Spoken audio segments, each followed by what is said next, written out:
at the back and to my right over here. Could I please request all of you to stand up for the national anthem?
Today's event has been organized by World Humanitarian Drive, WHD, a charity organization founded by its chairman, Mr. Abdul Basit. Abdul is a social activist in Croydon and has brought together like-minded individuals to work together towards good humanitarian causes. I would now like to welcome Mr. Abdul Basit on stage to welcome a panel of guests and say a few words about WHD.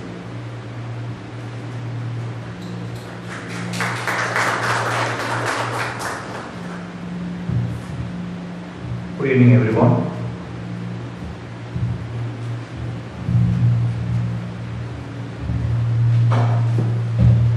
Good evening, everyone.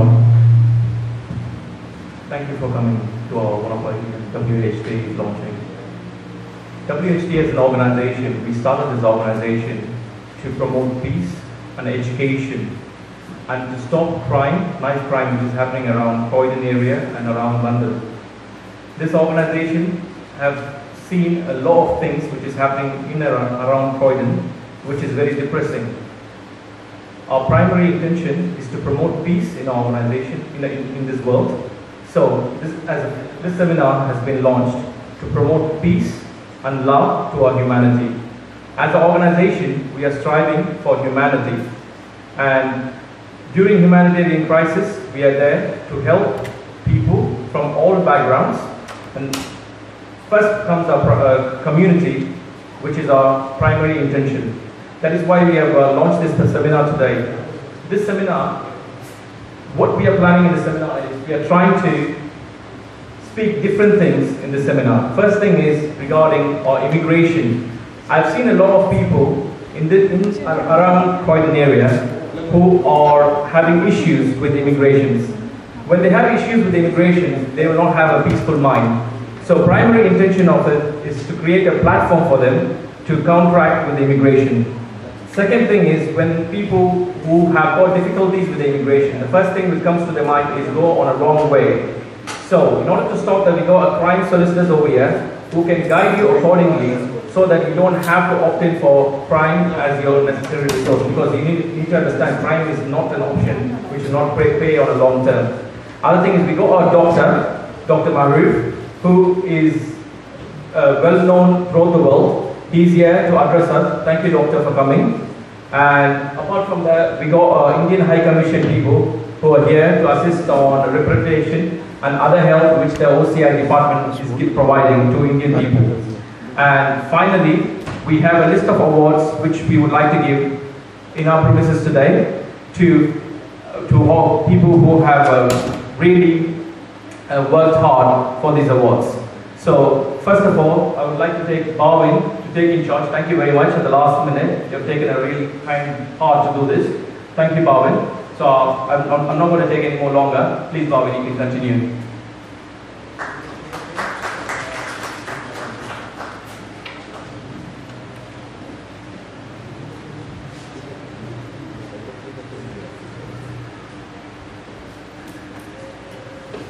Let's start with our event today. Our first guest speaker for the evening was a lovely gentleman who came from Ghana, Africa, in 1986 and has made UK his home. Working as a senior sales consultant in a popular tool hire company and a member of WHD. Please welcome Mr. Kelly Diarca, who is going to share his personal experience as a first generation lawyer.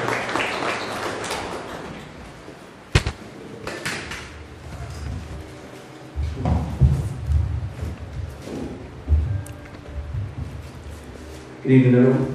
My name is Kenny Diarca. I work for HS Fire Service Shops as a senior sales consultant.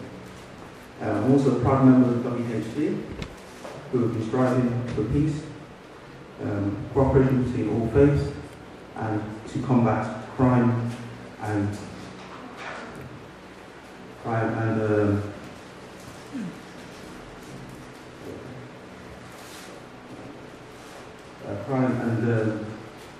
extremism amongst our youth. Now, tonight's event is really important as I see it can make a difference to everyone who comes in here, and it gives us a chance to come together. As a naturalised citizen, I can relate to some of the issues that we've had and difficulties that you may experience stepping into this country, as I've gone through them myself. Briefly about me, as I've mentioned, I came to this country in 1986 with my grandmother. My mother soon shortly followed me after, and we both applied for asylum, but we had trouble with our birth application.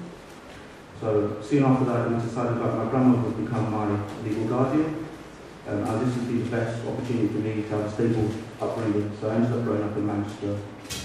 Some years after that, my mum was remarried, and I moved to London.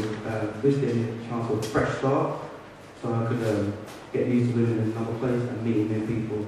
But initially, when I moved to London, I kind of struggled to adapt to the way people were and the culture, and this made me feel a lot like an outsider and like I didn't belong. I think these sort of feelings are the sort of things that can drive people towards crime and terrorism. And if you don't have a great support network around you, like family, friends, or other people who have moved here in the past to support you, you can draw on that way. It's great to have all these various professionals here who will help you tonight and make a difference in terms of trying to get you on the right track to getting your passport and making you settle in this country. So please take advantage of all of that. And that's all I've got to say. Thank you.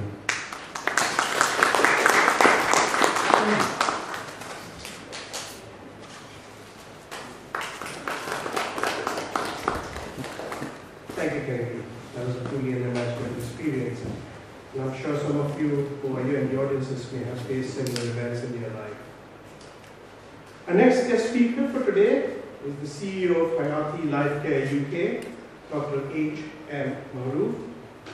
He's a well-known gynecologist and affiliated to various global organizations in the medical field.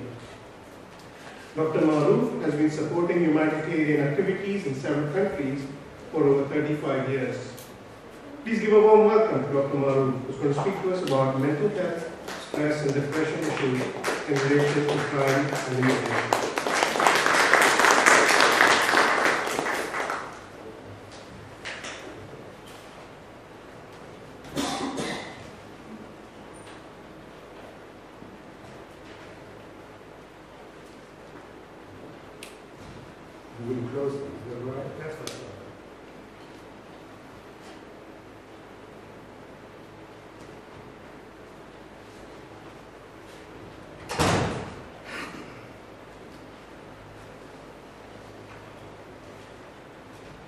Sorry about that.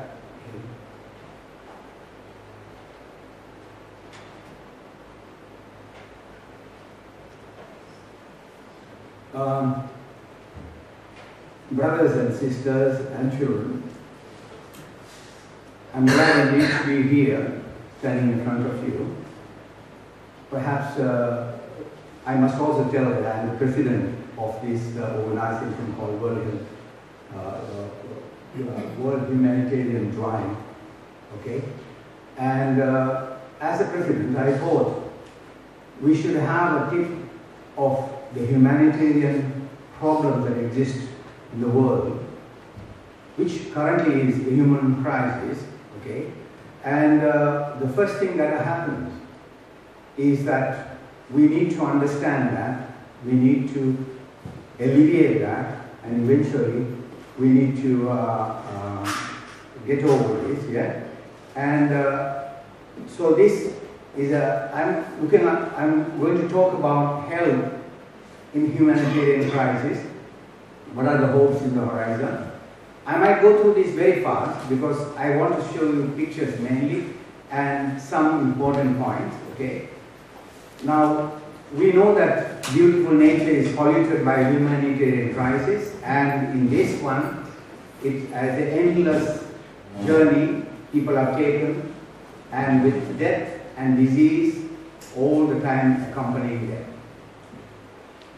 And in the healthcare scenario, health has become an important event and part of our life. So this is the old age which goes into witchcraft, and there were epidemics, we were health first and curative care, preventive and prophylactic, health maintenance, and then we went to health promotion. Now we are beginning to go into what you call life care, and a life care means health at a part of your life. And health is not a single thing that we can identify. And we need to identify our life and live the best way, and then we can live healthily as well. And some of the solutions that in my own organization has developed are in this, but I don't need to go through that, which includes obesity, and I think the focus is not very good anyway. Overview of health in humanitarian crisis has been very well described, and there are several organizations that have taken part in this. And if you look at, unfortunately, most of the victims are children. And more than 50 million children at risk from conflict and crisis. And that not only is children are affected, there's a big magnitude and cost of this forced replacement. And this is in the region of $22 billion in the year 2018. And in the year 2016, it was 65 million were affected. If you notice the previous slide, it was 120 million now. And it is growing up to, they expect it to be 200 by the end of the year. So it's a major crisis, and I'm going to go through this, and it comes at a very high cost, and people are looking at what to do next. And there is people who are affected, there is absolutely nothing. They are just living, human beings living inhumanly. It's very, very sad indeed. And in fact, this is where health comes in. One of the most important thing is the tender, loving care that we need to give, and appropriate alleviation of ailments, pain, and disease. I would like to present one of the organizations we work with, Kitchener's Healthcare. We're doing mobile health services for the so-called refugees or the migrants or displaced population. And these people have come into the situation where destruction, death results in death to refugees. And this charity, it is a charity organization, and they are working. These are humans working for humans. On the other side, we have humans destroying humans. And the other important thing to support are providing safe water, disposing of waste, and the current norms. I'm going to run through this fast, but we must remember the crisis, escape of humanity by torrential destruction occurs in Syria. This is part of Syrian story. Escape from disaster into death and water, and the innocent pay the most.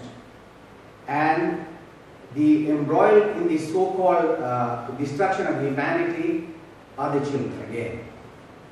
Now the future action has been planned. This is a slide taken from Johns Hopkins, but I don't want to go through the details, and some of the recommendations are very important. And as I told you, if you want to taste the ocean, you will have to put your finger in and put it on your lip, and you will feel it salty, right? And that's what this is. And if somebody is interested, I have several documents, and if you have written the email, all those people who are registered today, I will send some of the very beautiful documents. One of them is a textbook on humanitarian crisis, how to handle them, how we as humans can help. So I'm going to run through this again. There is another set of forgotten emergencies like South Sudan, Central African Republic, Rohingyas, and the vision described by Johns Hopkins is that they want to go into their problems. One of the major things that is never mentioned, any of these health problems, is the mental health problems. And I have seen them. I have seen them in Lesbos Island in Greece, among 7,000 refugees, when I went last to work there with Kitchener's. So, caring for rescue is an act of worship. All of us who believe in God and His grace, we wonder why God has given this. It is for us to see and feel how we feel for each other as human beings. It's very important we begin to feel. And that's one of those people is in front of us, Mr. Abdul Basit. He's a very selfless person. I must talk about him because he has got himself into sometimes major difficulties. And despite that, he keeps on following this. He has organized a seminar at very short notice with very little resources for himself, excepting himself. He put himself, threw himself into the sea, he swam throughout to get the seminar going. How valuable this is, it will be seen in about 6 months when he organized a reasonably high seminar which is related to human relationship. And that's very important. That's very important. All of us have to remember that. And it is with this note that I like to end this presentation, and I most welcome to all of you who have made an effort to come, especially the speakers who are coming to talk to everyone of you. Thank you very much. Salam alaikum.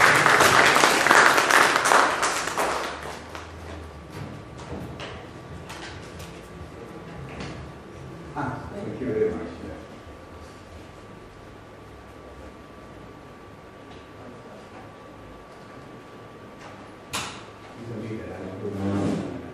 Do you want to get the last thing?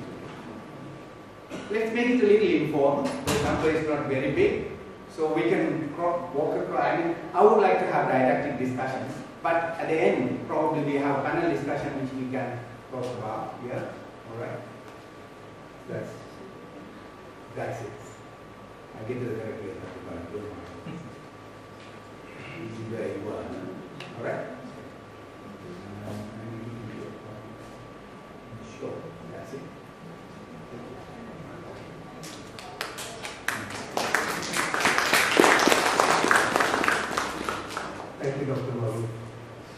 was quite touching and heartbreaking.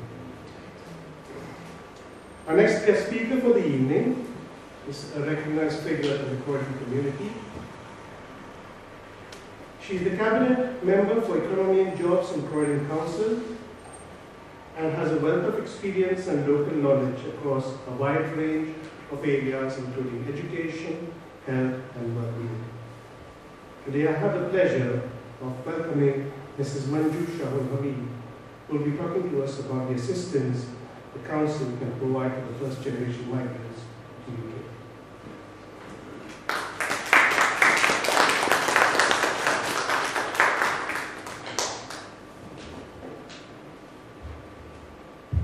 Good evening, everyone. I hope you can all hear me. As I've been introduced, I'm Councillor Manju Shahul Hamid. I'm really pleased to be here, and thanks to Abdul Basit for inviting me to the World Humanitarian Drive, and congratulations to yourself and all the organisers from these organisations for making this happen in my fantastic borough of Croydon. I just wanted to, as an introduction, I just wanted to mention the fact that I met and I came to know Mr. Basit through social media, as we are living in the world of technology, and it is quite pleasing to share that I came to know the kind of activities Mr. Basit is doing through the Facebook, and I was really impressed to see the humanitarian work, the way he's connecting the peace and education together, and making sure that he's everywhere. Sometimes he can be out of the country, in India, sometimes he can be in UK, in different parts of the UK, and making sure that his presence is there and promoting the humanitarian work and the peace and education to all of us who is in social media and also in the technology world. Just to give a background about myself, I came to UK from India in 1996 to join my husband, and when I first came to this country, I never had an interest in politics. I came here to, like I said, to join my husband, and I knew I would be working in this country because I did my degree back home in India. I did my degree in mathematics in a village in Kerala, and I came over and I decided to do my master's in scientific and engineering software technology at the University of Greenwich. After I completed my master's, I started working as a software engineer in the city, and when I was at the university, my husband asked me to join the students' unions, which I did. Then I joined the Labour Party after a couple of years, and because my husband was the member of the Labour Party, so I joined that Labour Party, and that is where my political journey started. And then started working as a software engineer after my graduation, but while I was doing that, since I was new to the country, I wanted to get some experience in this country, because when I went to Croydon College with my degree in maths, they said, oh, your degree won't be recognized as a degree in this country, so you have to do a BSc here again. But then after having a number of conversations and consultation, I understood that I could do that master's, and my degree can be recognized if I do an access course to convert my degree. Which I did. Then while I was started working, and while I was doing my master's, I became a volunteer with Age UK. We have we have an Age UK office in London Road. They're very close to where I live. So went there, became a volunteer there, and I was a volunteer there for 5 years. Then became a counsellor. And it was a steep learning curve for me as an immigrant coming over from Kerala who couldn't speak a word of English when I first came to this country. And I had to go to language schools and to pick up my English. I mean, you know, when you come from back home, you have the knowledge, you know how to read and write, but you don't speak, you don't practice speaking in English back home. But after coming over, I did that in language schools. first year, and I don't want to bore you with what my responsibilities are in Croydon. And if there is anyone who wanted to talk to me individually, you're more than welcome to come and talk to me about it. And I understand, like I said, there are a number of speakers, so thank you so much for inviting me to this event and giving me a platform to share what I have been doing in my life in UK, and also what our ambitions in Croydon are as a cabinet member for economy and jobs, and also as a council which wanted to make sure that our residents and the businesses benefit from the regeneration, the growth, and the community strength that we have in our fantastic borough. And all the very best for the future. Thank you.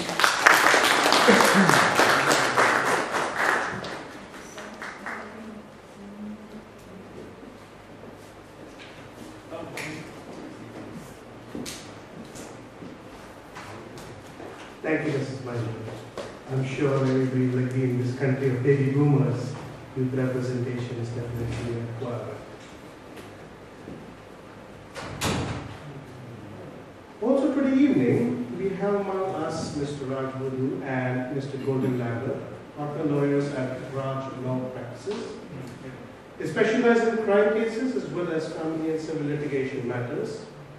With over 20 years experience in successfully defending their clients in police station or in courts, I welcome Mr. Raj and Mr. Golden to say a few words on human rights, crime and prevention.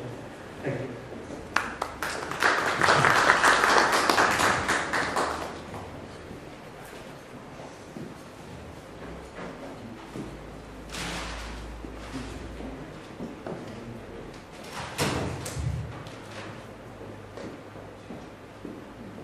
Good evening, everyone.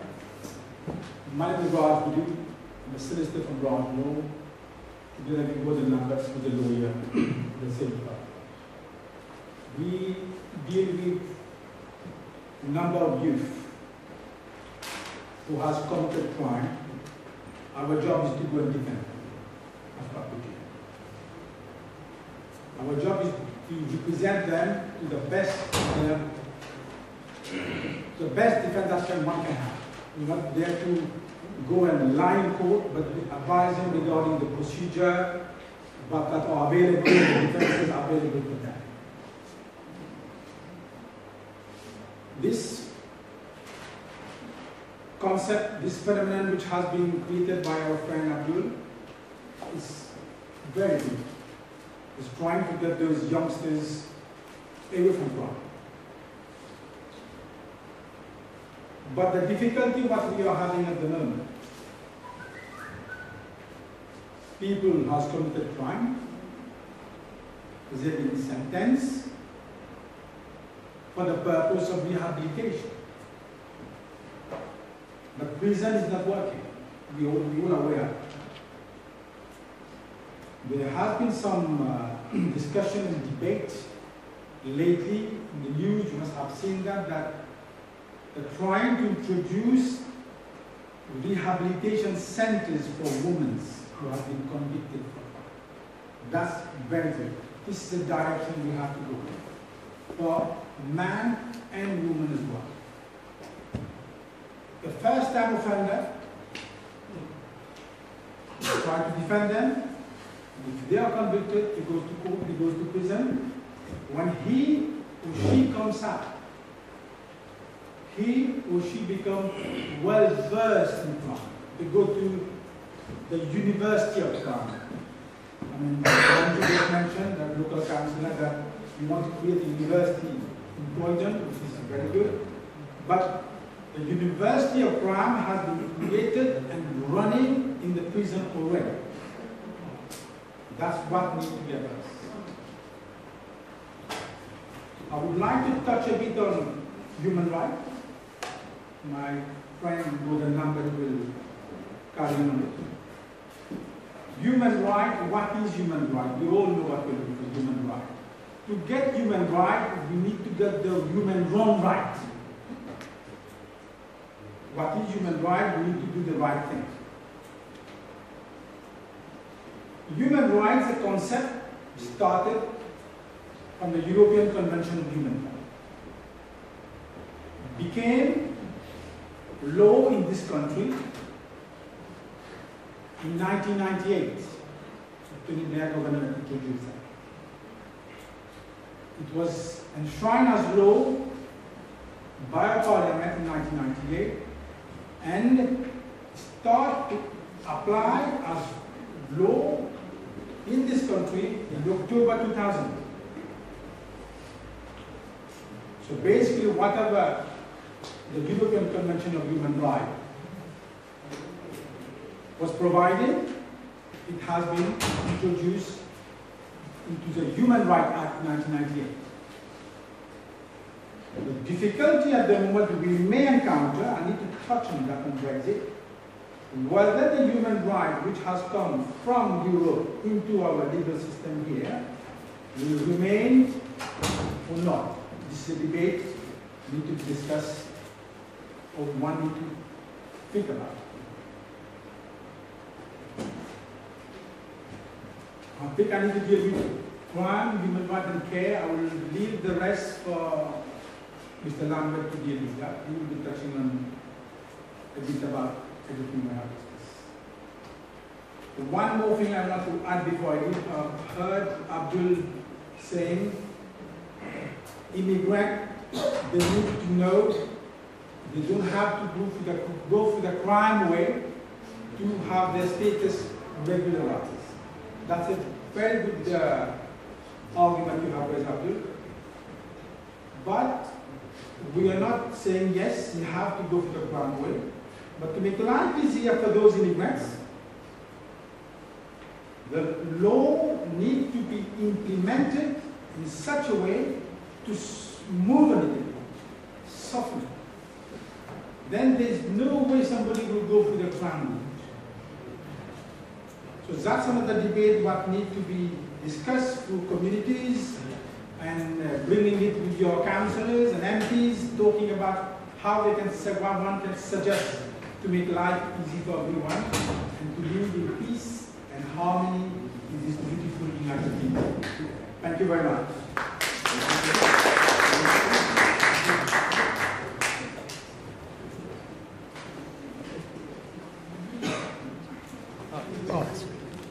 Thank you. Good evening, everyone. So the topic of human rights crime and prevention is a very broad topic.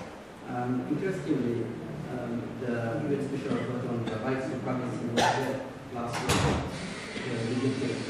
So he made a couple of comments on the legal system in the UK or the potential laws which the government is going to introduce, which may have an impact on our rights, in particular human rights.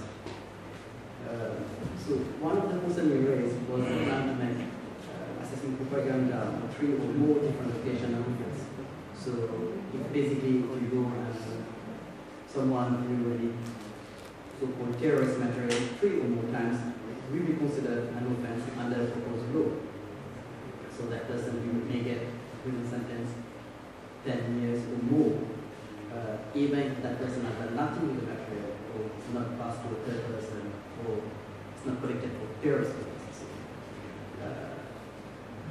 Those kind of laws will definitely have an impact on everyone, and not only on so-called criminals or anyone.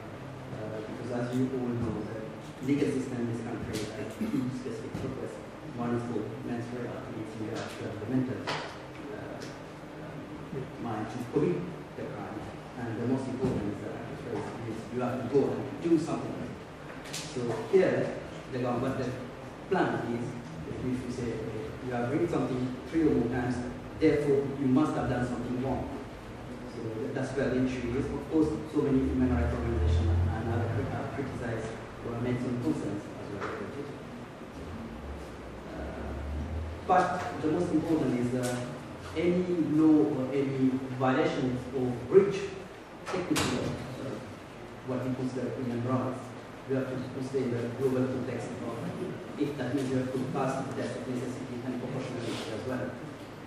Because we are already consenting by using what we call smartphones to a certain extent to breach of our privacy. And in summary, although it says prevention, I don't think there's one solution to prevent crime. I don't think there's one solution that can fit everything. But it's very important to focus to prevent crime before it happens. And as you know, the our resident corridor and the corridor riots has affected many businesses and many individuals as well. But then later on, studies show that those who participated in those riots were not criminals as such. They never had any police convictions. The problem was social structure, basically youngsters who what we call youngsters can't really identify the age group, it's 35 or less.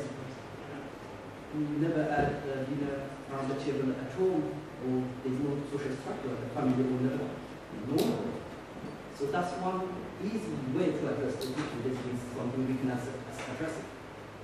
So we need to focus more on prevention and look at the whole picture and create a well-targeted program which will be localized as well. Can't have a national program and affect Croydon or Wandsworth or somewhere else. Each community or each, as you rightly mentioned, each region has its own culture as well. And amalgamation of people as well, which has to be in this direction. And something you may have recognized from my accent, I come from France, so I have a pretty systematic intrigue basically. And you may have in the news that the French president is trying to introduce the national service. I was, but even previously, I was always fascinated by this, because I think it's something useful for any country to build a national identity. It doesn't mean that we have to build our own identity, whatever we are, but it makes us national identity. For me, I call it a citizen. To create a citizen identity. So we don't need a national military service, but we can have maybe 4 weeks or citizen workshop from a certain age. So I think something we should explore. Maybe at the local level or at the national level. So in essence, if we want to prevent crime, we can save crime. We can prevent crime by safeguarding human rights. So that's my point. Thank you.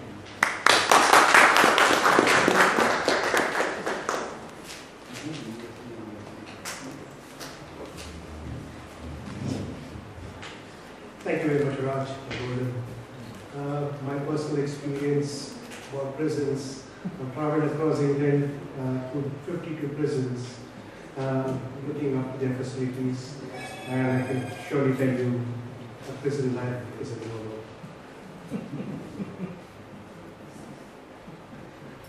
Our next guest speaker is also a lawyer, Mr. Mbeko Siva from Tungsten Solicitors. He specializes in immigrant claim and judicial review claims in Upper Tribunal and High Court. He also represents client and asylum appeals, with most of his clients represented under legal aid. Please welcome Mr. Mbeko to say a few words on the topic immigration and care.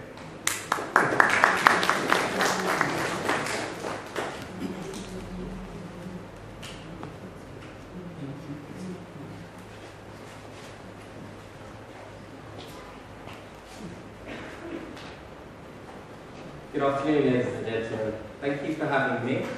I'm very delighted to be here today, and I really support the good work that you do. Just a bit about me. My name is Mbeko Siwa. My parents came to the UK in the 1970s from Zimbabwe and became students. So without immigration, I wouldn't be here. I'm a son of immigrants. So with immigration, I look at it as exclusionary, as in who can the UK exclude from entering the country. Initially we had the British Empire, and all of the dominions and territories essentially were British subjects. And if you were from India, Pakistan, or from the African countries such as Zimbabwe, you could come into the UK and without any sort of controls for as long as you wanted. And then we had these countries getting their independence in the 1940s, 1960s, and from then you either had to choose whether you wanted to be under the Queen and a British subject, or whether you wanted to be a citizen of that country. And if you then chose to be a citizen of that country, you would then having passport controls and visa controls, and then having to apply to come into the UK. And then there was a period of expansion. So with the European Union, when the UK entered that, because of free movement rights, the idea is that if someone is in Germany and they want to come to the UK and work, it's not fair if their spouse is still in Germany.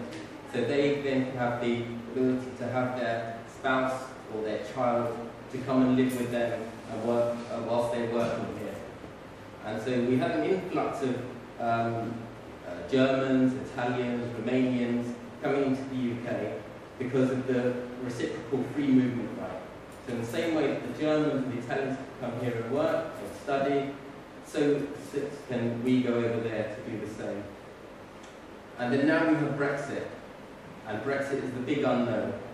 All we know at the minute is that at the cut-off point of May, that if you've been here for 5 years and you are what is called exercising your treaty rights, so that is you've been here as a student or worker, you're self-employed, self-sufficient, then you've got the right to stay here with no time restrictions.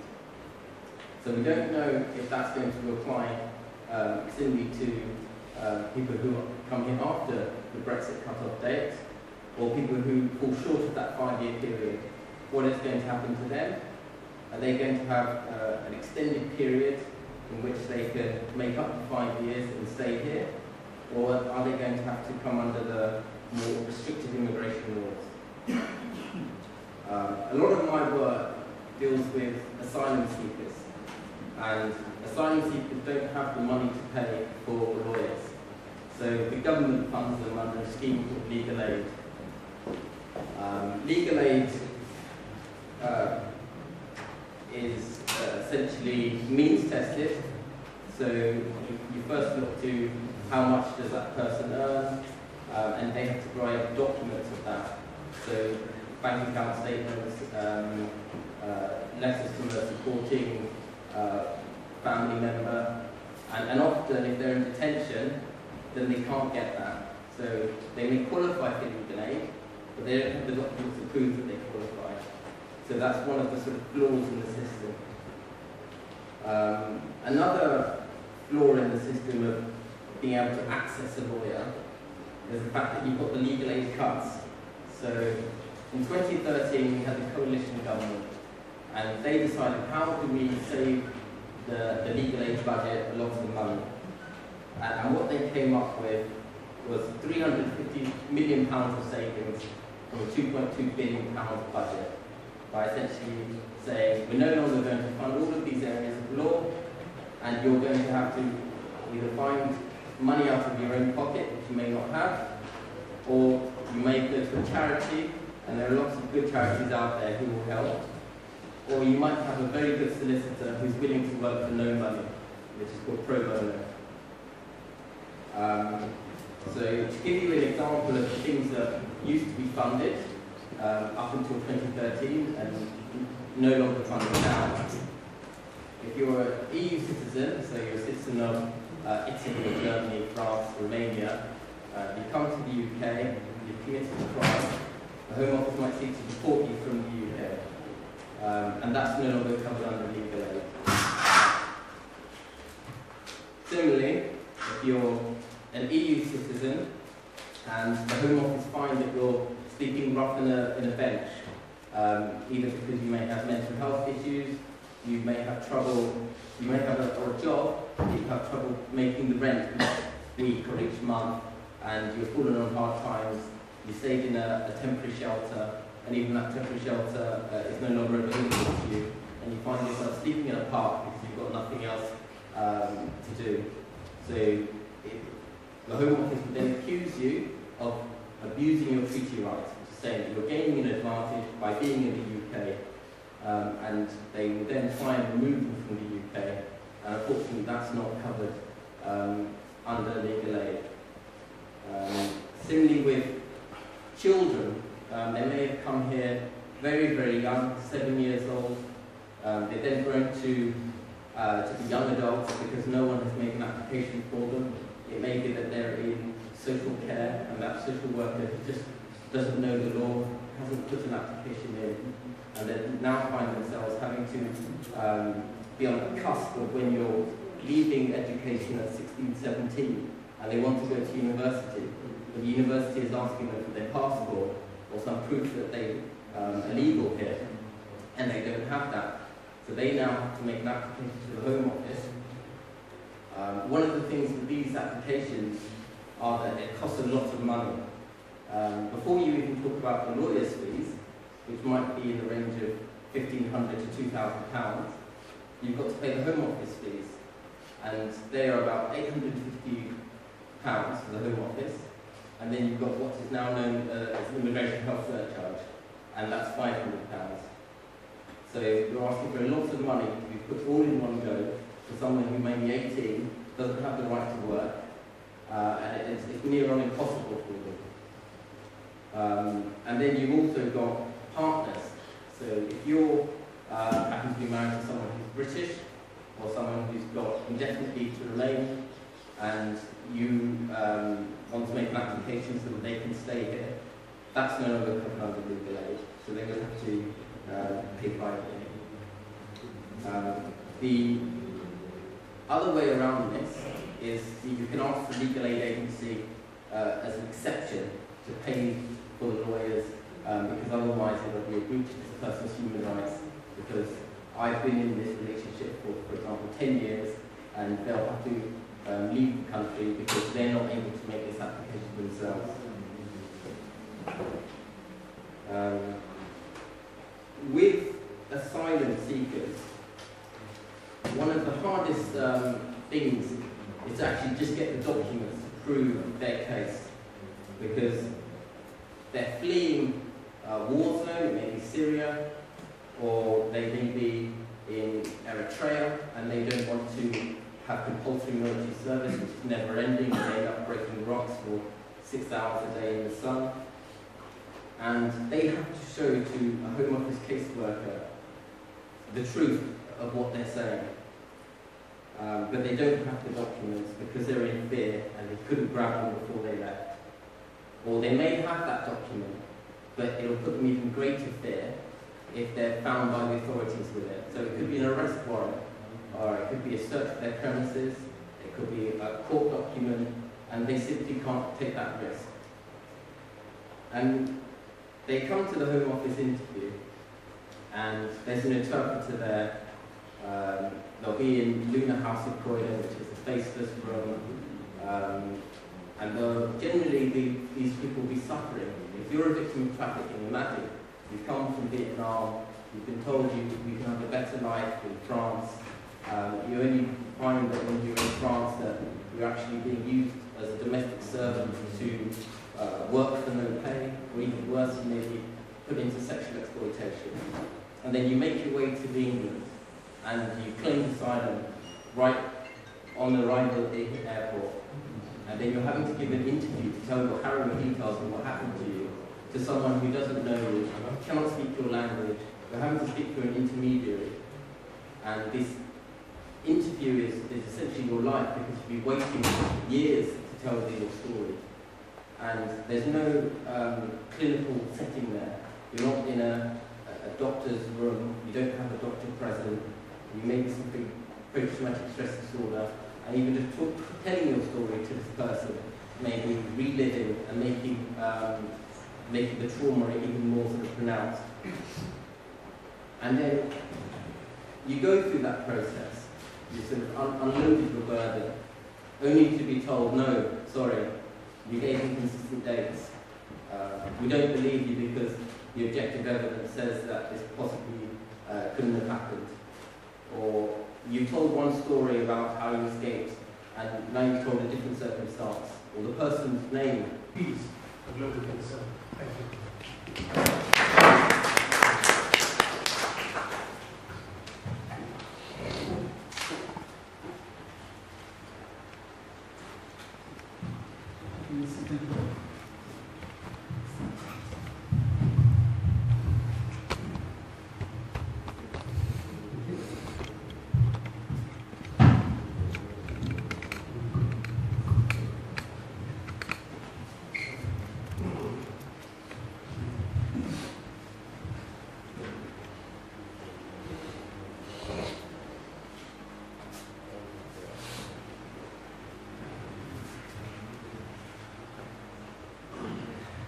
So, Universal Peace Federation was founded by also people who were refugees themselves at one time.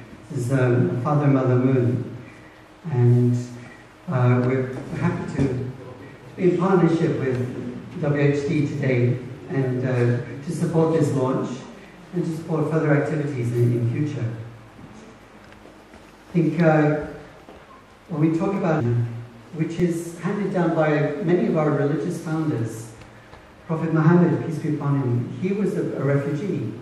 Jesus also was a refugee. So this is steeped in our history. There have always been movements of people. The problem is when the movements are maybe too quick or too large for people to deal with, and their sense of values are not so strong. So when that situation happens, then there becomes a lot of tension. So we need to, in a sense, to reinvigorate our sense of values, particularly of the sacredness of human life. This sense of each human being sacred.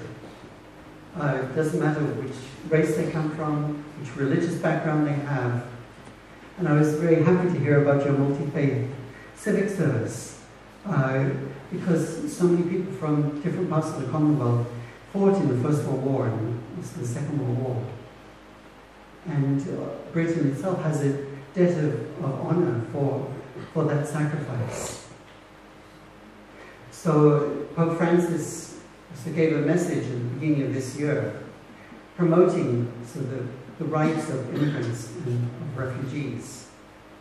And he said that's one of his major concerns during his papacy.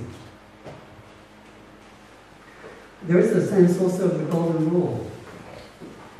You know, right now maybe our country is pretty prosperous, and we're, as a nation, on average, we're quite comfortable.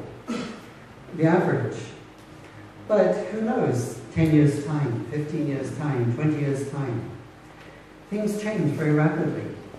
So we need to keep our values, and by supporting and living for those beyond our nation and being a nation of good values, helping other nations, then we can be within a family of a good community of nations around the world with which we have good relations. This will always work in the long run. That respect passes down from generation to generation. I wanted also to mention about the Global Peace Index. Every year they come up with a Global Peace Index, and it just came out a few weeks ago. You'll find it online. But they measure peace in a number of ways. There are such things as employment level, of psychological health, of homicides, of relationships between other nations, and terrorism, etc. Europe itself is enjoying a sustained period of peace, and is one of the most peaceful areas of the world, which is quite a privilege to be part of. This is on average. It's not looking at it's not looking at each particular indices, but it's looking on average. It has Europe compared to the past. We suffered two major conflicts during the last century, which spread from Europe to around the world. which were terrible conflicts. But since then, Europe has enjoyed a sustained period of peace and prosperity. So peace is often drawn in prosperity, but also drawn in immigration. And actually it's been of benefit. So I wanted to talk about universal principles of peace which Universal Peace Federation promotes. And particularly a sense of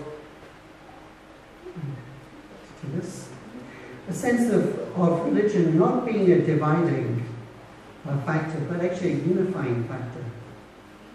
That religion is something that brings us together. Through religion, 80%, 90% is in common. And so many of the faith statements, so many of the values and the statements of each scripture are so similar. So by following one religion well, you can actually feel a lot of commonality with another person, another who has a strong faith, but a different faith. And going beyond even that, you can experience the faith life of another person by immersing yourself in that other faith. And you can become we call that like a virtual insider of the faith and experience the same inner experience. This is a very valuable part of interfaith, the world of interfaith. But through this also we can experience and understand the sensitivities of each other's culture. By doing that, then we can also minimize the misunderstandings that often happen between different cultures. We have a sense of humanity being one family under a loving and inclusive God, a God who loves everyone, everyone therefore having sacred value. In a sense, how you treat others affects your own life of faith, your own inner faith. So if you are bad, if you treat other refugees or immigrants, people of other backgrounds badly, don't you think God within you and within them also feels that and wishes that you had done something different or acted more humanely towards them? So our own life of faith requires us to live with the golden rule, to live with values. Particularly, I'm going to skip through this quite quickly, but the sense of we are a spirit and we have a body. So we need to keep this in order. By keeping this in order, then we grow also as a community, as a nation, as a world, into greater prosperity, greater happiness. Highest qualities of human beings are spiritual and moral. Therefore, we need physical things. We need to take care of our family. We need to take care of also our physical health. But through that, then we have the chance to sustainably live for a greater purpose and greater values. This is the first second UN Secretary General, Doug Hammarskjöld, said, "I see no permanent world peace. We have tried and failed miserably. Unless the world has a spiritual rebirth, civilization is doomed." So this spiritual rebirth has to be on the sense of values, and common values. A set of values that draws us together, different faiths, different backgrounds, different cultures, different nationalities. Family is a major source of learning, a major source of learning about peace, learning about compromise, learning how to love people of different backgrounds, different characters, different ages, especially when you have a wider extended family and then beyond your family into your community. So this is the original school, the school of love. Living for the sake of others also has a tension in it. We do need to take care of our families. We do need to take care of ourselves so that we can sustain our life and ourselves. At the same time, blessing comes through living for the sake of others. All our religions teach that. Through living for the sake of others, through being generous, through being humane, through forgiving, through embracing people who are difficult, to understand and to want to be with you. But by doing that, we gain blessing. Something always returns. This is an innate walk of human life. Something always comes back to us, and often very unexpected. And afterwards, it takes maybe a while to work out. Often because if we have a faith, it's based on the understanding of what we need when we need it. We need also dialogue between different cultures and different nations to build up an international understanding. Cause of conflict is often something which is internal, which is a misunderstanding, which is a lack of values, a lack of understanding or self-reflection. The way to peace then is by addressing the root, by having a deep dialogue, an honest dialogue whereby we open ourselves to the fact that maybe we're wrong, maybe we've gone in the wrong direction, maybe we haven't opened ourselves enough. And based on that, then we can have a deep dialogue with someone else. I like this quote because fundamentally it's so true. You can't win peace by having a bigger army. You do need armed forces as a deterrence, as a way to protect the people. But you can't win over hate by greater hate. You can't win by having a greater army which dominates others unfairly. Ultimately, that's going to come back. You have to get rid of an enemy by getting rid of enmity. This is a fundamental shift in thinking of how to resolve conflicts. It's by self-reflection and by looking back. What did we do that was wrong, which may have caused something? That's where I'm going to end. Benefits of immigration. Actually, a nation which opens itself to wide-ranging immigration at a rate that its population can withstand is multifaceted because it brings such great benefits to the economy. By opening ourselves to the influx of people of many different backgrounds, we benefit from the talents of people from many different areas of life, of different experiences. And ultimately, there are also people who are more willing to do all kinds of activities, and often of ages whereby they are very productive. So effective immigration has many attractive aspects for the wealth of our country. So our capacity to embrace immigrants actually leads to our prosperity. Thank you.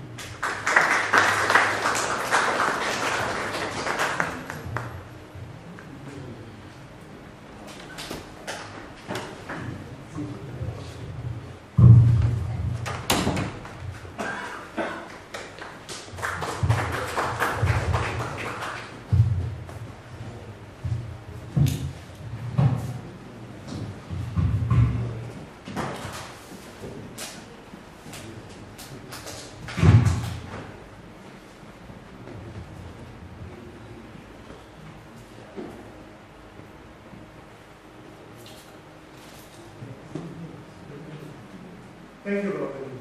I hope those last words from Martin Luther King were really embedded into government leaders at the moment. Thank you. Every Indian national requiring consular services would have definitely visited Aldwych, London. Our last distinguished dignitary for the evening is Minister Coordination of the High Commission of India, London. Shri I. Swaminathan. Originally from South Indian state in India, Shri A. Rajan will shed light now into how the various services offered by the High Commission can assist Indian individuals through immigration processes and repatriation. Please welcome Shri A. Rajan. Thank you.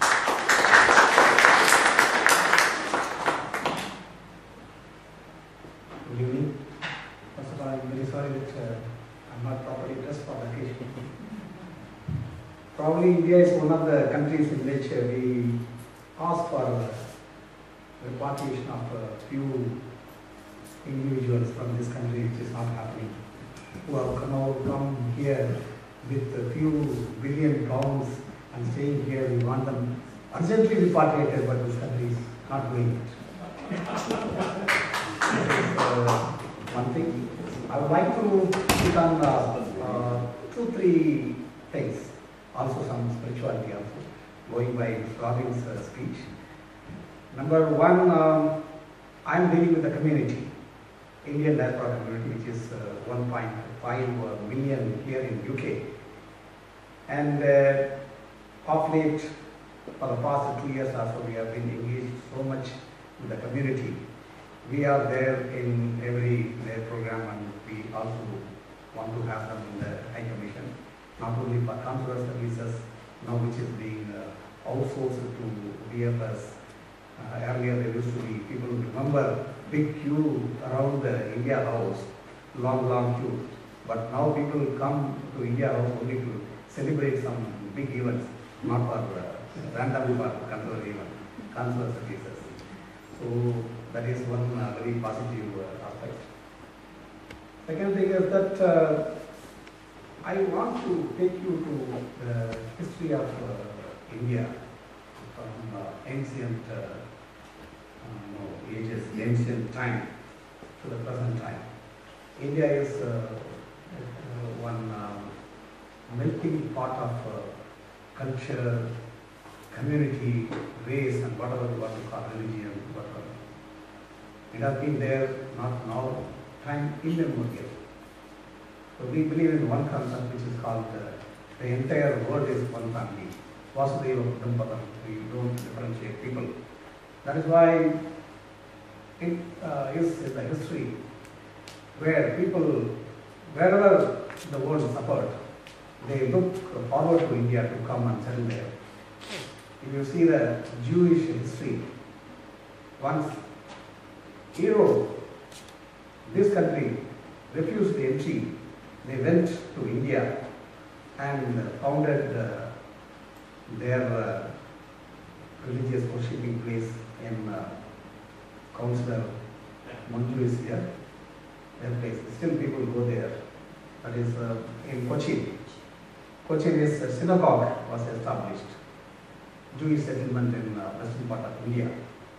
Apart from that, if you see Parsis, when there was persecution in Persia, the present Iran, people went there directly with light, what is called the flame, the fire from their temple. They want a place. Still that flame for how many years? I think a millennium is maybe 1,500 years. The flame is still protected, the fire is protected, the temple is there, so Parsi is settled there. They are the one community which is doing exceedingly well in India. Apart from that, if you see other neighboring countries, never any restrictions are put. People say that the number of people, Nepalese, in their own country, Nepal, more than that people are there in India. Likewise, Bangladesh, neighboring country, don't want to leave. Afghanistan, still you can find sizable number of people settled in India. So much so that even America was discovered in the process of searching the route for India in the history space. So it was like everybody wants to go there and settle there. It was called the honey and milk flowing. And that 27% of the world's economy was controlled at one point of time. It's not long ago by India. Whatever now it is connected with, people talk about so many things. The world wealth, 27% was created in India.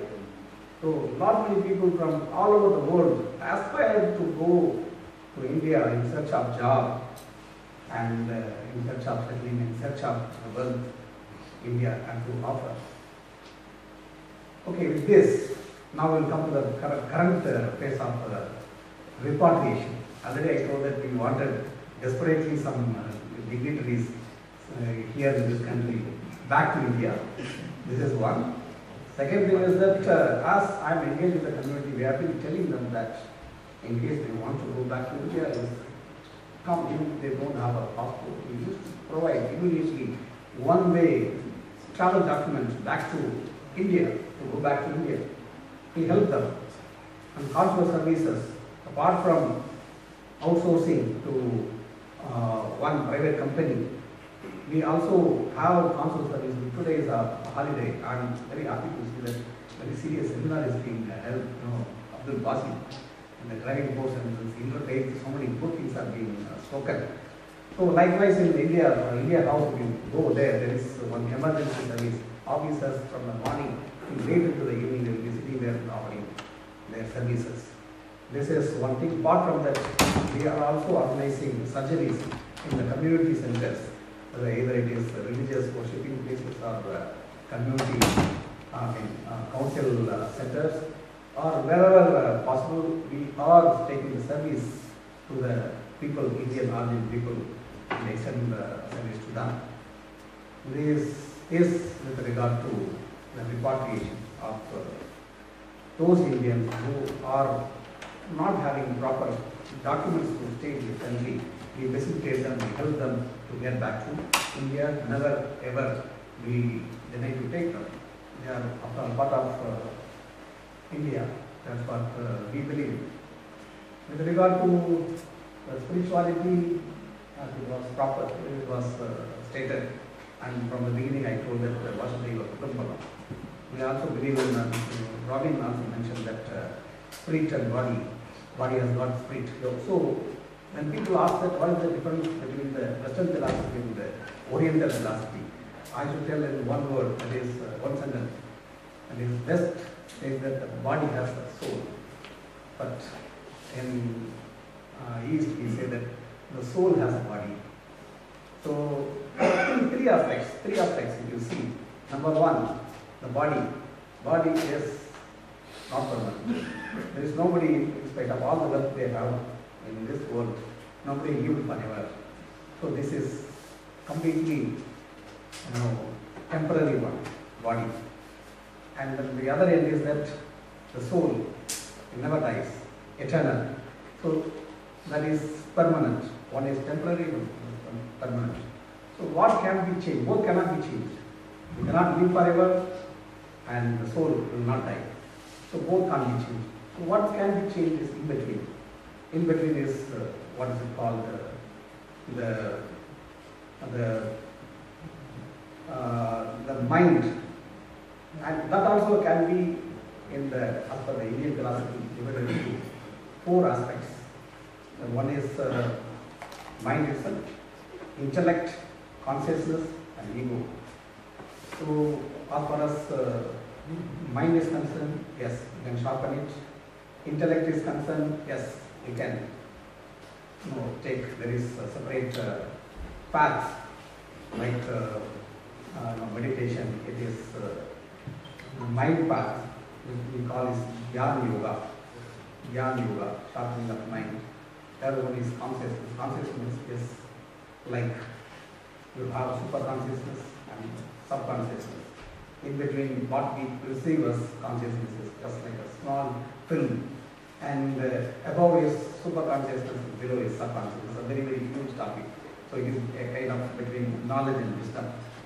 And then the fourth point is ego. Ego is essential to that extent that, yes, for progress in life, one needs a bit of ego.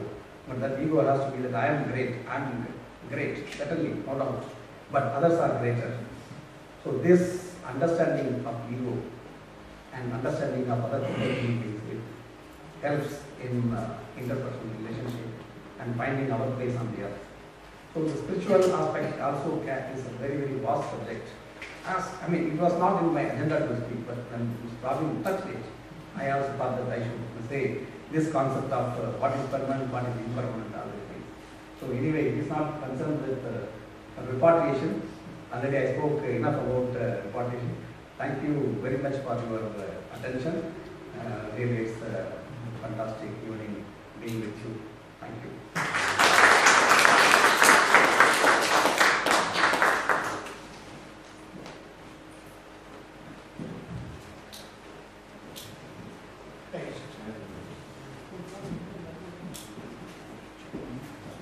Before we proceed to the question and answer session, I would like to once again thank our distinguished guests for the evening. We have a round of applause for all of them. Thank you.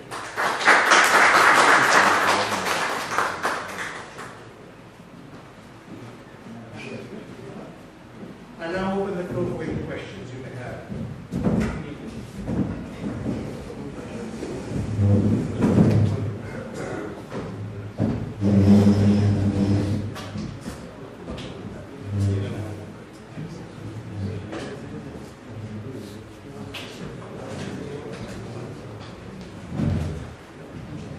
Good evening, everybody. Yeah, my English is very poor. If someone can interpret me, because I speak French. Yeah.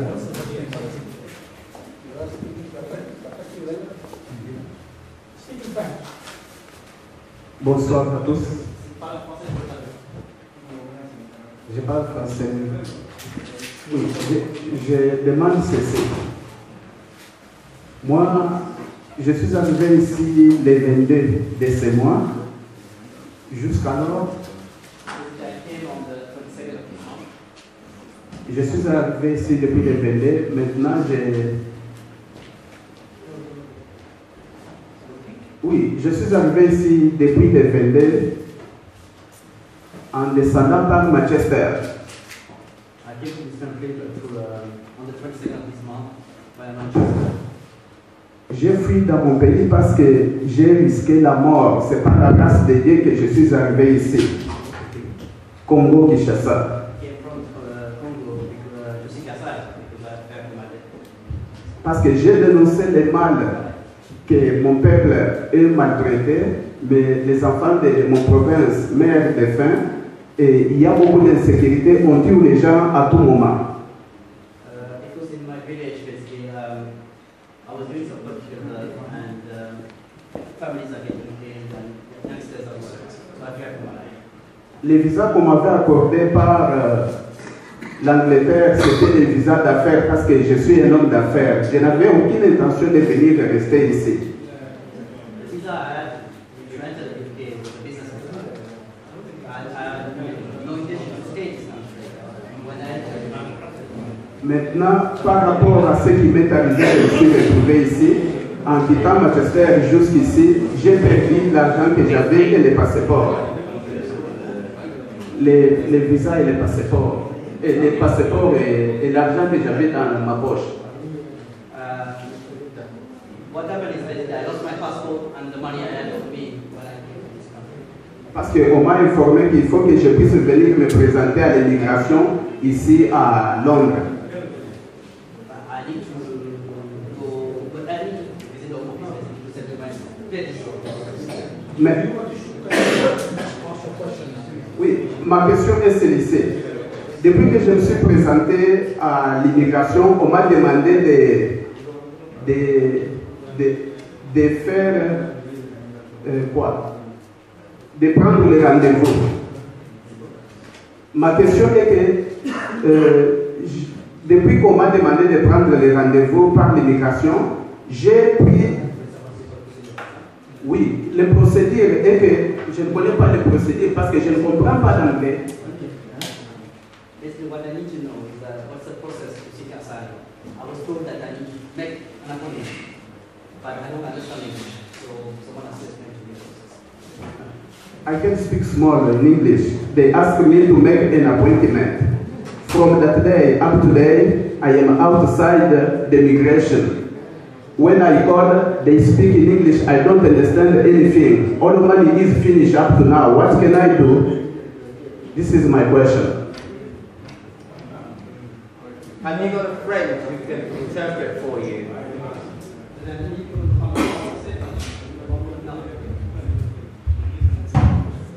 Okay, what you can do, you can go to the office of Duncan Lewis. We run a free pro bono session every Tuesday, and we can call the Home Office with you. We have people who speak French, and we can tell the Home Office that you want to claim asylum, and they will then set up an appointment for you to travel to Luna House in Croydon and make your asylum claim there. Vous avez compris ou vous voulez que je traduise? J'ai compris un peu. En fait, il était Duncan Lewis, c'est un cabinet d'avocats. Il va vous donner son numéro, vous allez là-bas. Il y aura une personne qui va parler français. Et avec lui, vous pouvez appeler leur office pour avoir un rendez-vous. D'accord? My problem is like this. From that day up to now, I don't know anybody here. All the money I had is already finished. I am outside. I don't know how to do. Do you want to see the gentleman later so you can have a personal conversation? Yeah. So you get a chance for other people to ask questions. Anybody has any other question? Any more questions? Question? You can. Wait.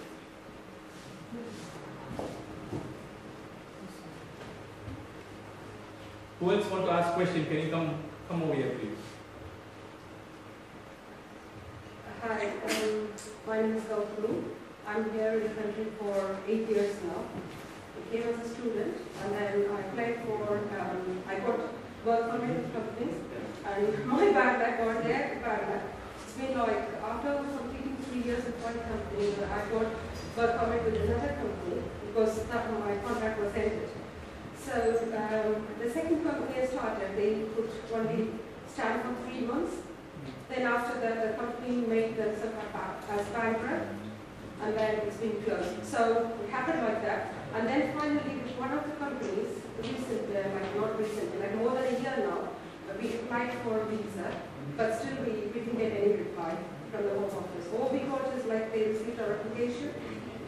It's been like we submitted in 2017, January 2017, and so far it's been like a year and a half.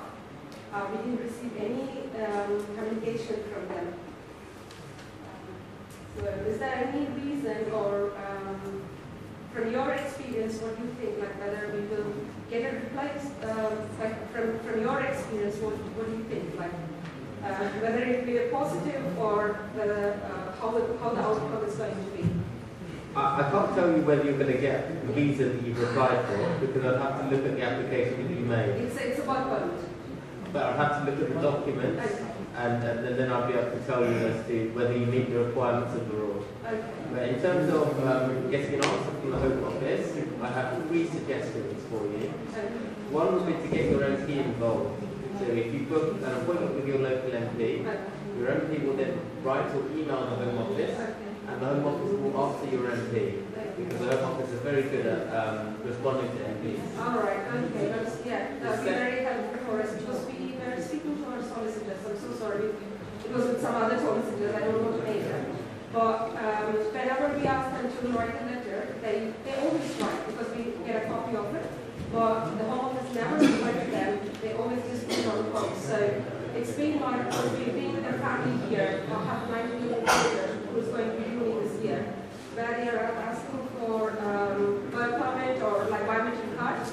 We don't have anything to provide them, which is very stressful for family. And also we have a 10-year-old boy. We are not having a very smooth day-to-day life. It's very hard. The second thing that you might want to do is called a subject access request, and that is where you write to the Home Office and ask for a copy of all the data they have about you. And that will have a copy of the application that you made and the caseworker notes. And sometimes on the caseworker notes, they may say it's been put on this shelf, for example, the complex case, because they think it's complex for this reason. And that might shed some light as to why you haven't received an answer. And the third suggestion I have for you is that if you want to go down the litigation route, you can write what is called a pre-action protocol letter, a letter giving the Home Office 14 days to either provide you with an answer, which is a decision letter, or to provide you with a timescale by which they will make a decision.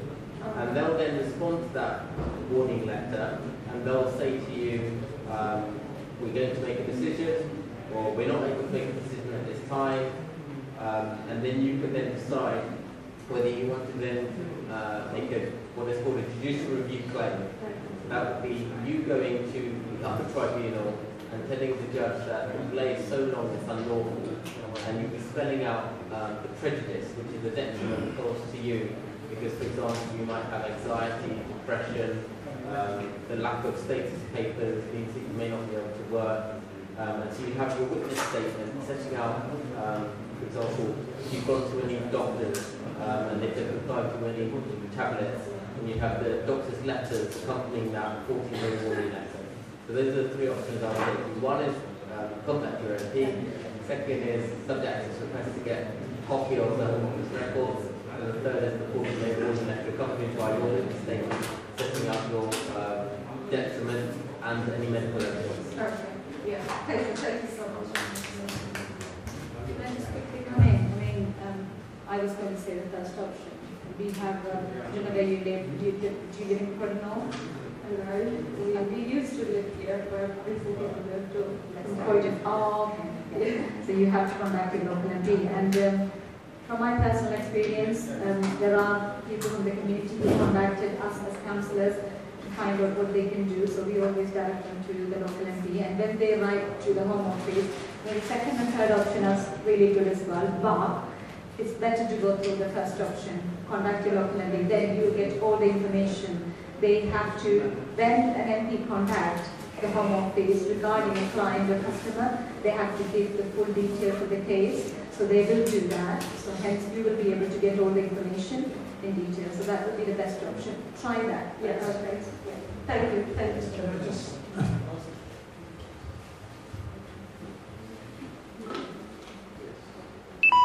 Can I just add what two colleagues have said?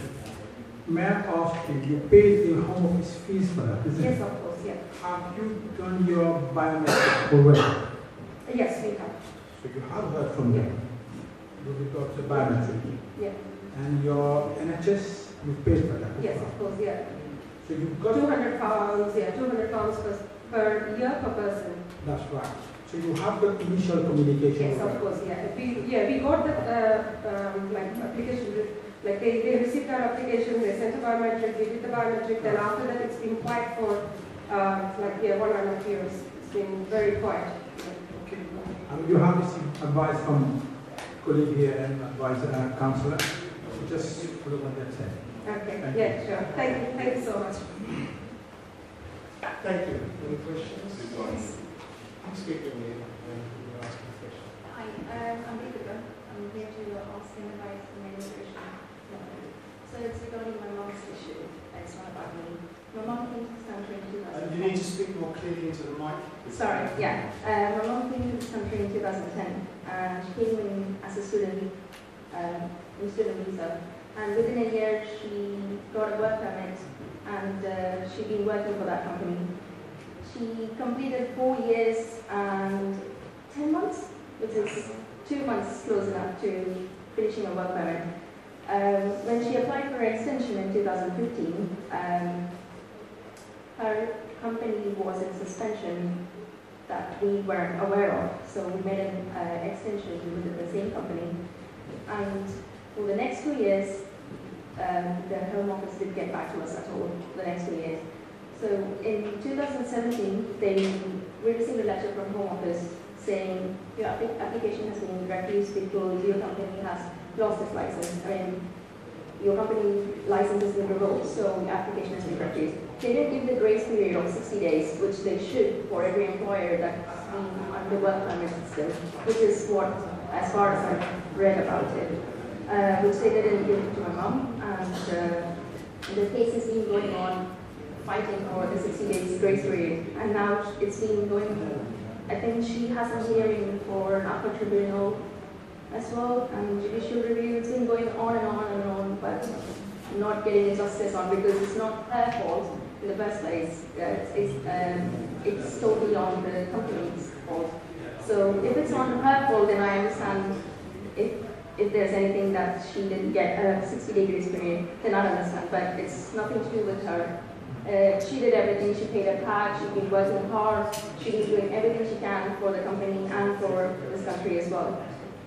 But I just wondered why someone in a position like my mom, why they didn't give a 60-day grace period when it's not her fault.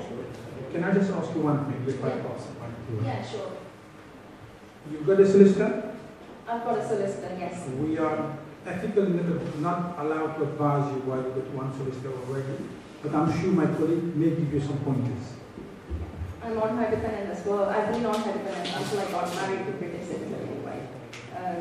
Yeah, I've been on a dependent while I was on a dependent. I studied, I graduated here. I did a BSc Biomedical Science in University of East London. I graduated and I'm currently working in a pharmacy in East London, but I've completely moved from my mom's application because I got married to a British citizen. But my application is still on limbo as well, but that's a different story. But apart from that, I moved out from my mom's application. It's just my mom's application. It's too much on a limbo that I don't understand. I just want to ask. Again, it's quite hard to answer your question in the abstract. But you would have, or your mother would have made an application for judicial review. So she would have had a solicitor or barrister draft the grounds, which are the reasons why she wants to have the relief that she wants, which is a quashing order, presumably. And then the Home Office would have had 42 days to respond to that. Did you get a response from the Home Office? We did get a response saying that the Home Office had actually turned against my mom, saying that she shouldn't have made the extension application in the first place when she knew that her company license was in suspension. But we didn't know until that 2 years after her company license has been revoked, because with that company this has happened before, and we wouldn't know that it's going to be revoked. And has your mother made a written witness statement to say that she did not know at the time that she made the application that the company's sponsorship license was revoked? That I'm not actually quite sure about that. The solicitor has been looking into her case for a very long period now. She's been in this country now for 8 years. She came in 2010, so. It'd be helpful if you could make a statement setting up circumstances of how and when she found out that it was revoked, and also a letter from the employer itself to confirm that. Can we do that at the solicitor? Can I write to a Home Office asking, say this, or would it be too late now? It's a judicial review stage, so now the Home Office have made their decision. I don't know whether they're sticking by their decision, because I don't know what process you are at the judicial review. But if it wasn't included at the application stage, it should have been included when you lodged your claims with the upper tribunal. And if you're what is called pre-permission, so you lodge your judicial review claim, the Home Office have an opportunity to answer it, and then the judge will decide whether or not we've got an arguable case and either grant your mother permission to continue her judicial review case or refuse your mother permission to continue her judicial review case. And if you're pre-permission, then I would include that letter from your mother, letter from the employer, and send that to the Home Office's lawyers, who might be the government legal department, and also to the upper tribunal. May I ask you one more thing? Yes. Was application refused without a right of appeal or with right of appeal? Sorry, say that again. Do you know when the application was refused, there was a right of appeal granted? There was administrative review. Right. Sorry. No right. No right of appeal. There's administrative review was given within 20 days where they have to send an application to the administrative. I think that was obviously it was refused as well, and then it went from there. Who's next? If you don't mind, keep your question very short. If you want detailed advice, if it is immigration, call our colleague in the phone. Oh, okay. Thank you. Thanks. Wow. one very easy question of one of Indian High Commission Executive, Mr. Rajan. So this is regarding my wife's passport. Okay, so it's an Indian passport.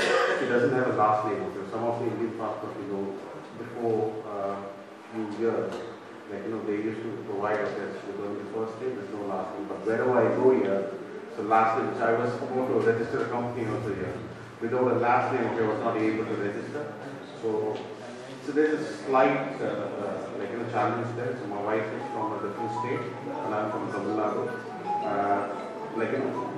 We are not able to renew a passport here.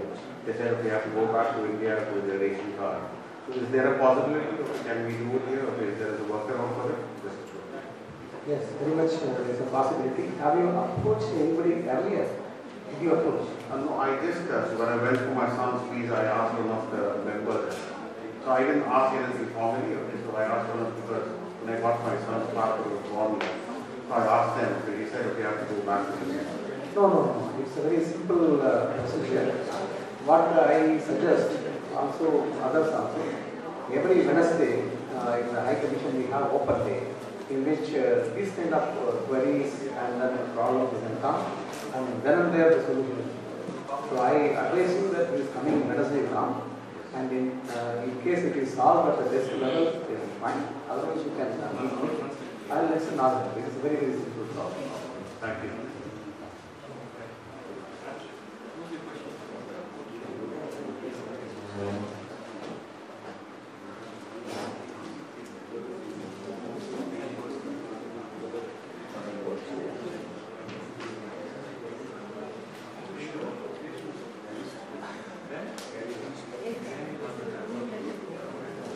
So this gentleman's question is, so he has come to the UK before 13 months. 13 years, okay, and he has been 3 years. So he has been asylum for 13 years and he has to sign, okay, I don't know what is the legal procedure for it. So, but his question is, okay, can he get an opportunity to work here legally? So that is his question. So is this your first time asylum claim? Is this a first time asylum claim?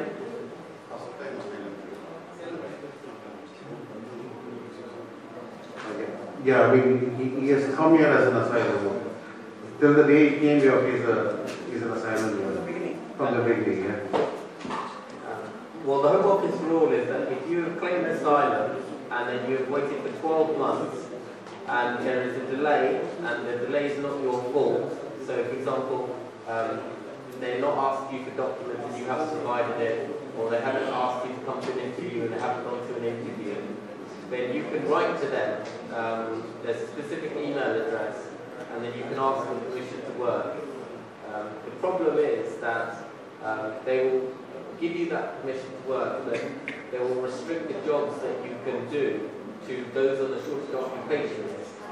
And those jobs on the shortage occupation list are very technical. So things like an electrical engineer. What he can do, he can write to the Home Office and say, this is my qualifications in terms of my educational background, and this is my occupational history in terms of the jobs that I work. Please don't restrict me to those jobs on the shortage occupation list.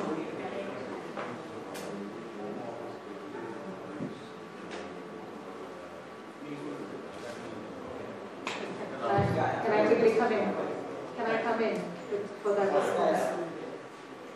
From my personal experience, having dealt with cases like yourself, if you write to them, there won't be any response from the Home Office. That's, as a counsellor, I have dealt with cases very similar. So the best thing is, do you live in Croydon? Croydon? Croydon North? London Road. Go to 908 London Road. That is where your local MP is, Steve Reid MP. He has 2 PA officers who are working in that office. You don't have to see the MP. You just have to go to the office. It's 908 London Road, opposite Tesco's, unfortunately. Go there with a translator, explain your situation, and they will approach the Home Office with you. But if you write to them with your qualification and what you want, whatever you want to request them for, they will not respond. Otherwise, it's going to be a long, winded process. pretty straightforward and quicker response could be unfortunate. Charge in the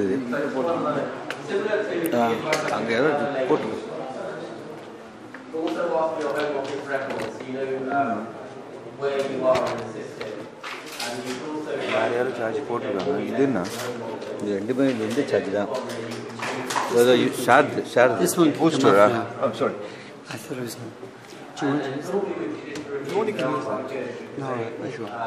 It was a backup camera. I'm sure. Thank you. You could charge him there. On the basis that they'll then make a decision within the defined time scale, usually 3 months.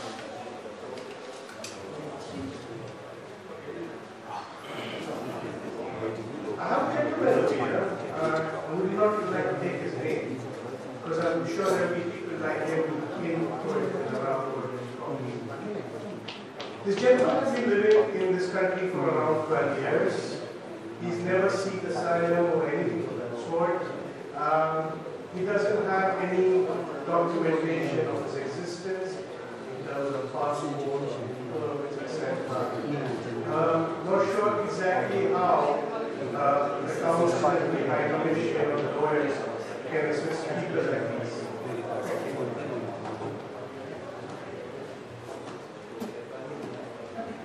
You were told if you're not working, they will be able to provide you with the funding, the housing, the benefits. They will find out what kind of benefit you're eligible to get, and with that, they will allocate you the housing benefit.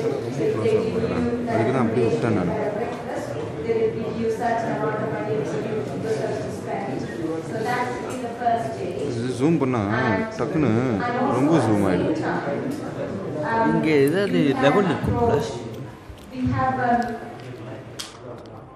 number of, for example, one of the church in Destroyed, they provide support and assistance. They provide a surgery for people who are homeless, and they will have solicitors who come to, immigration solicitors, who come to that church every month to help and support people like yourself and give you advice in terms of immigration cases, how you can take your case forward for your immigration status. But the first thing you need to do is go to access point, which is council building.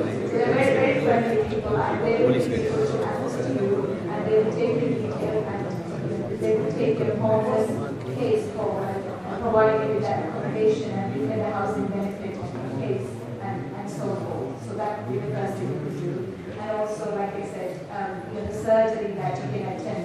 If you live in London Road, the easiest one will be the one in the Methodist Church in Destroyed. That's next to Liver. So go there. They do have the surgery every month. The third Thursday of the month. So you go there, and they will be able to provide you. They will have also, they provide first support. They have the solicitors there, and also people from the council will be there. So, but if you don't want to wait that long to see the council, is you just go there, meet people from the access body initially, sometimes your housing, and you can get the Thank you, Arjun. I think one of the main concerns people like they have over here is that if they approach anybody apart from the Home Office, are they likely to be caught by the Home Office or the particular company or the firm or the church or so whatever it is are likely to inform them to the Home Office? I think that's the main concern. To start with, you have to make a decision whether you're going to claim asylum or you're going to go for the immigration route. If you are going for the asylum route, then whatever advice you just received, that's correct. And I don't think you will have anything to worry about in detail. But if you go for the immigration route, whereby you ask for your status to be regularized under the human rights, because of the length of time you've been here, then our chairman is right. You have to be very careful how you tread water. Because you are not allowed to have public fund if you go through the length of time you have stayed here. You will have to pay for your fees unless you can mention that you are destitute. Destitute is a test. The threshold is very high. It's very rare to get free immigration fees or being exempted. I think the percentage is in the 10, around 10 to 15%. So you must choose which way you want to go for. Now, you said you've been here for 13 years. 13 years. If you want to go to the position, you need to go for the immigration route. Because if you go to the asylum route, they will ask you, why now? 13 years, what have you been doing? So that challenge your credibility. And I just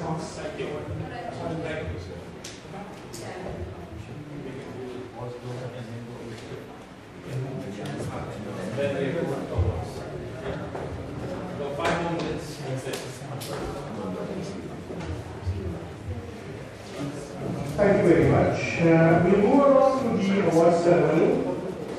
Small names saying thank you to who have tried hard and have committed their life and time towards community services and humanity.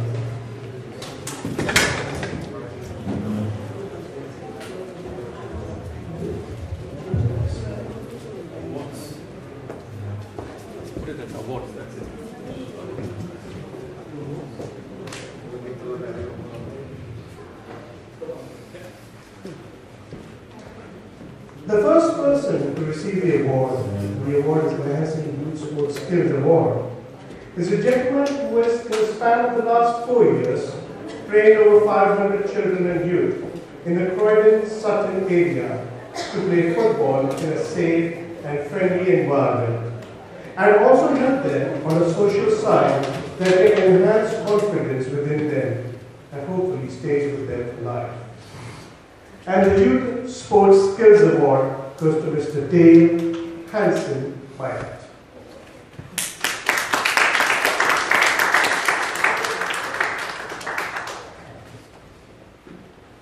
Could I request Dr. Maruf to come on stage to present the award?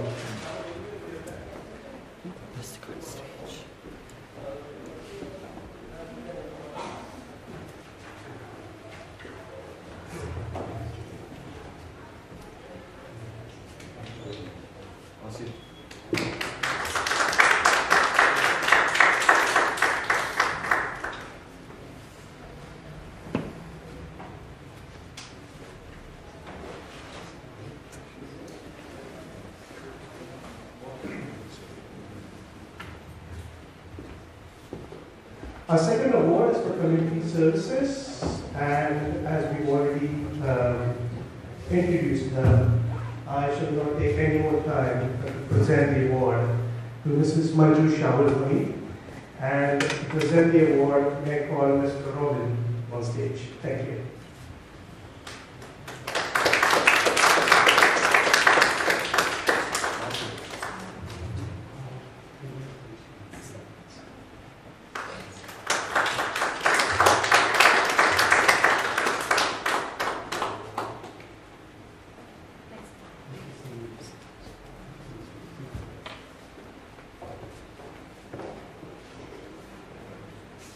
Our third and final award, which is the Lifetime Achievement Award, is presented to a distinguished person who has author of almost 1,000 books and has coined 10 lakh Tamil technical words in medicine and engineering. He is also called the father of scientific Tamil, founder of Scientific Tamil Foundation Trust, and has donated a part of his wealth for others. He's always been secular in life and has extensively traveled across the globe. Unfortunately, he's no longer among us, and his name is late Mr. Zakman Mustafa. I would now call upon his son, Mr. Simal, to take the award on his behalf. And to present the award, I would like to call Sri X. Rajan on stage, please. Thank you.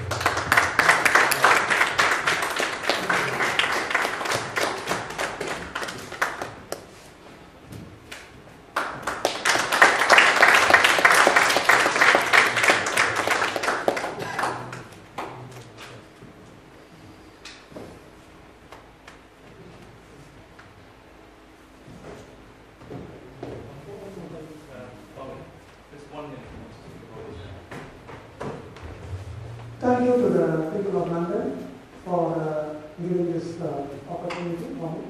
My father, Shri Manavai Mustafa, has been the author of more than 1 million scientific Tamil works. He worked for more than 45 years in a magazine which was released from Paris by UNESCO Korea. So he used to translate every single article in it for nearly 40 years he was doing this.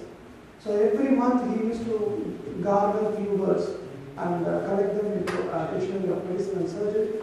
So finally he was the author of 10 lakh, which is 1 million scientific Tamil works, and he is honored as a father of scientific Tamil. So I thank all of you and particularly Bill for recognizing these achievements and giving an Acting Award.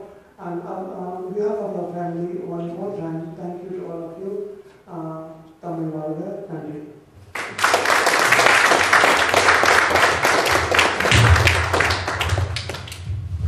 Thank you, Simon. And just to add over there, all his works has been declared as a national property by the Government of India, and his life has been archived by the Government of India. I would now like to call upon Jayati for the vote of thanks. Thank you.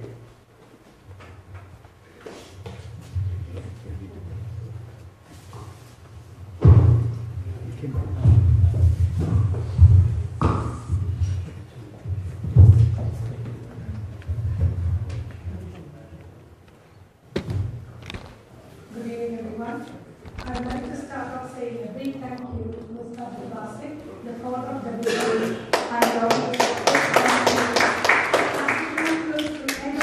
and it is my pleasure to deliver the vote of thanks on behalf of WHD to all who have helped make this event such a success.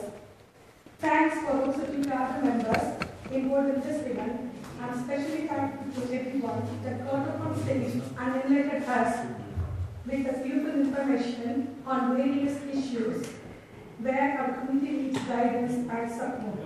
As your participation made this event rewarding, I believe that this event has provided another step into WHD success. I speak on behalf of everyone else when I say that we are much grateful for everyone who has joined today and helped make this event prosperous. By the help of WHD members, volunteers, and the guests present today, who will take about this vision, raise our eyes, and help in shaping our community and world in a positive way. And I'd like to call all our WHD members on a dais, please. And can you all give a big round of applause and big comments to the Thank you.